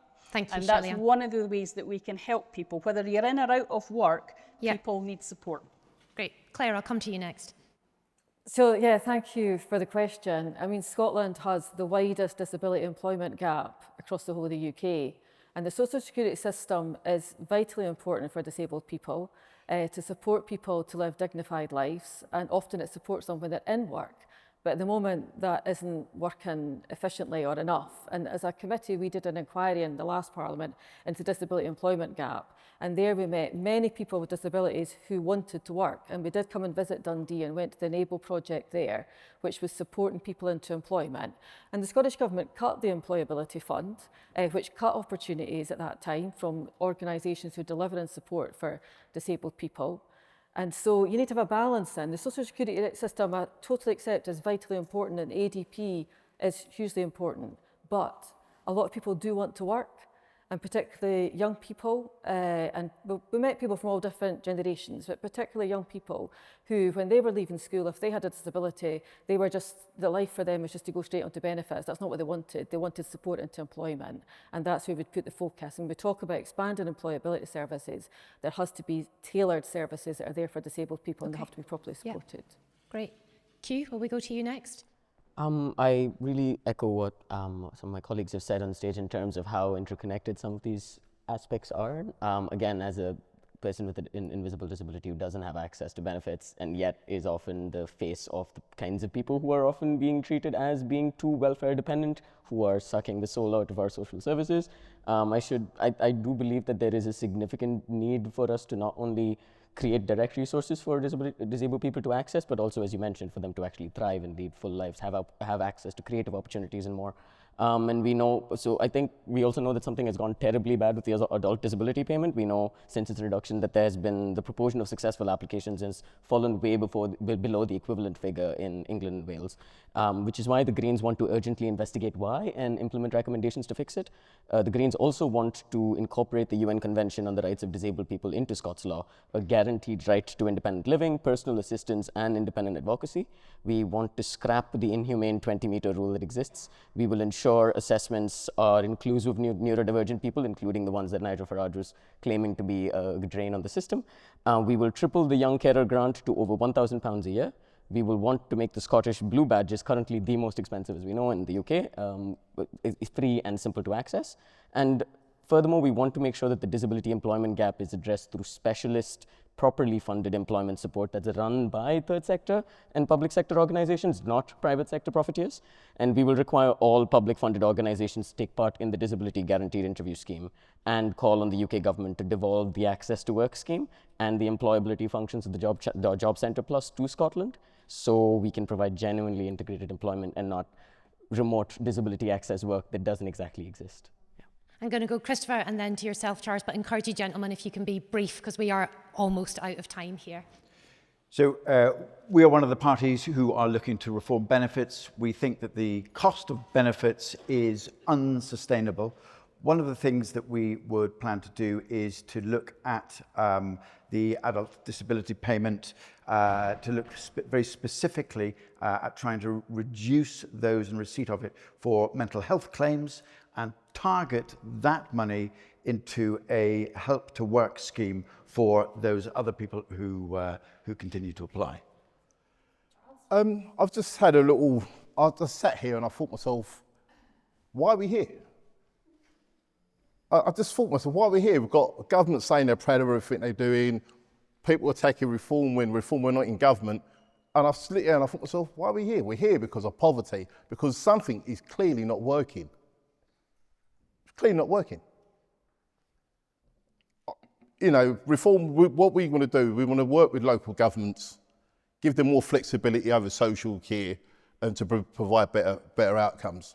But, you know, I can't sit here and think to myself, if I was in government, I'd be proud to hear the stories and hear people, you know, in the situation they are in. So I just wouldn't never use those words as proud at all. I find it sad. Thank you. Thank you.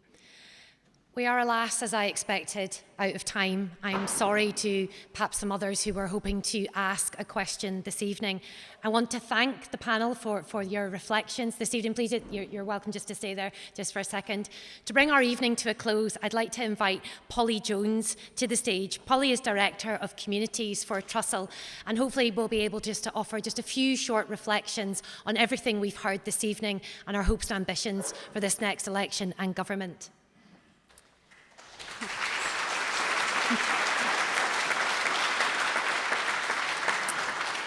Evening, everybody. Well done on your staying power. It's nearly 9 o'clock and you're still in your seats. Let me start with where we began the evening, with the reflections we heard from Laura and from Alana, who told us with some very clear examples about the chronic poverty that many people are experiencing, the worry about which bill I pay, not how I get all my bills paid, but which one I need to pay today. And from your questions, you've drawn out the issues of particular concern to you, to all of us: child poverty, housing, the rising cost of living. But I'm looking in the room and I was listening to the buzz and trying to work out whether you feel the candidates and the parties have answered those questions for you. Do you feel convinced that they will address poverty in Scotland? I can see your faces. We've heard a lot of stats and facts bounced around, which surprised me because of all the people that I know, you are the people that know the stats and facts and the people behind the stats and facts the best. We're in a room of experts, a room that wants to hear solutions, but a room of people who want you to listen to our solutions. We've got loads of great ideas about what works. And what I didn't hear as much as I was hoping to was maybe how you and the parties will work with us to draw out those solutions and put them into practice. Some of the things that I think we would all agree we were welcome to hear. Candidates and parties touched on housing. There was a bit of a bingo of numbers. Family and holistic support. Some commitments to the minimum income guarantee. Cash first income max approaches. Increasing flexibility and funding for local government, investing in advice services, focusing on support for disabled people. And I'm sure we were all glad to hear lots of those things. Could we say we've heard a comprehensive plan? No.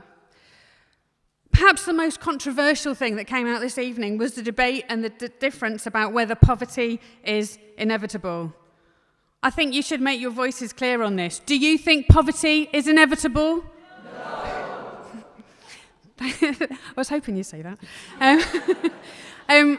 CAS and Trussell agree with you. That's why Trussell is committed to ending the need for food banks. We don't want to be here. We do not think poverty is inevitable. And I think for Trussell and CAS, organisations that are powered by volunteers, it's not just about talking, it's about acting. Whatever the words we've heard tonight, it's not the words that are going to be important, but the actions that the parties and the candidates take after the election. So I urge you to make sure that your voice is heard at the election, that you go out and you vote. And for the candidates and parties on the stage tonight, you've heard our conviction that poverty is not inevitable, and we strongly urge you to be ambitious, more ambitious than maybe we've heard tonight, to give us some comprehensive solutions that are laser focused on things that work, to demonstrate that you as parties can work together in the setup that we have in our parliament, and to act together to make sure that we reduce poverty and we end the need for food banks. Thank you.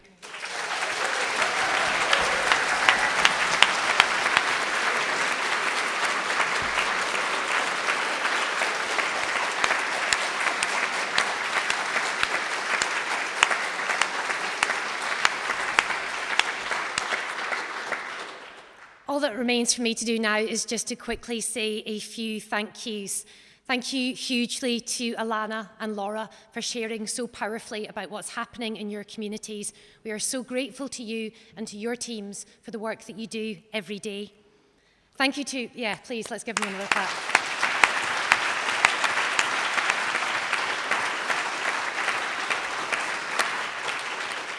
We are really grateful to you, our panel, for coming this evening, for showing up, for answering our questions, for offering your reflections. Thank you for your time and for being with us this evening. And finally, thank you to you, to our audience. Thank you for being here, for being so engaged in this discussion and being engaged in the solutions that we need to see. We know that for many of you, you are on the front line of the harm that poverty is causing in communities all across Scotland, delivering essential services to bring help and hope where it's needed most. But you don't have magic wands. You need this next Scottish Government to deliver the solutions that are really going to bring about lasting change. Because, friends, poverty is a political choice. That is something that the Citizens Advice Network and Trussell deeply believe and know that we stand willing to work with the next Scottish Government to put those solutions in place. You can make your way out of the building, just down at the back. Please don't forget your belongings. Put those posts up on social media. For those who've travelled far, safe home. Thank you for being with us. Good night.